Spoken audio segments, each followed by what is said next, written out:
শুভ সকাল। Balcony kitchen নতুন ব্লগে স্বাগত। আজ রাখি পূর্ণিমা, আজ একটা নতুন ব্লগ খুলছি।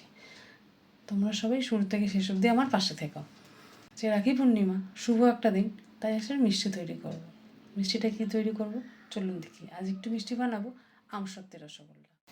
আমসত্ত্বের রসগোল্লা বানাতে লাগছে দুধ, ভিনিগার বা লেবুর রস, চিনি, আমসত্ত্ব, গোটা 4 বা 5 এলাচ আর দুধে ভেজানো কেশর।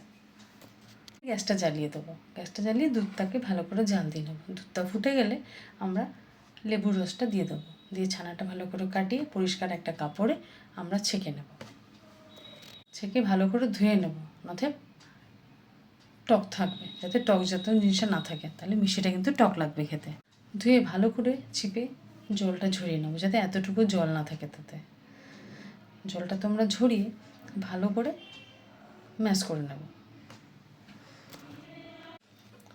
ম্যাশ করে ভালো করে গোল গোল করে নেবো। গোল গোল করে রেখে দিয়ে এবারে চিনির শিরাটা তৈরি করবো। চিনির শিরা করতে গ্যাস বসিয়ে দেবো। গ্যাস বসিয়ে তাতে জল দেবো পরিমাণ মতো, 500 মতো জল দেবো, 250 চিনি দেবো। জলটা ফুটে গেলে চিনি দেবো। চিনিটা যখন ফুটে যাবে, ভালো করে গলে যাবে, দেখবেন ভালো করে একটু হাত দিয়ে চিটে হয়েছে কিনা, দিয়ে তাতে এলাচ দিয়ে দেবেন 4 কি 5টা।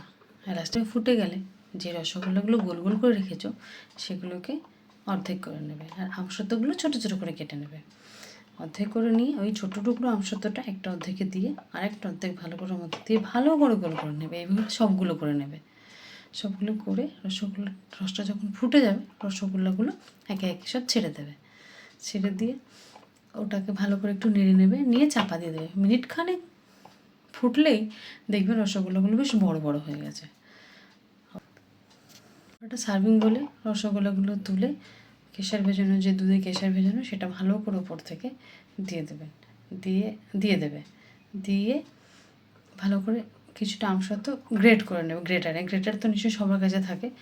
গ্রেটারে গ্রেট করে নেবে। কেটে ওপর থেকে আমসত্ত্বগুলো গার্নিশের মতো করে ছড়িয়ে দেবে। খেয়ে দেখবে তোমাদের খেতে খুব ভালো লাগবে। এত সুন্দর মিষ্টি। তোমরা খেয়ে কমেন্ট করে আমাকে জানিও কার কেমন লাগলো।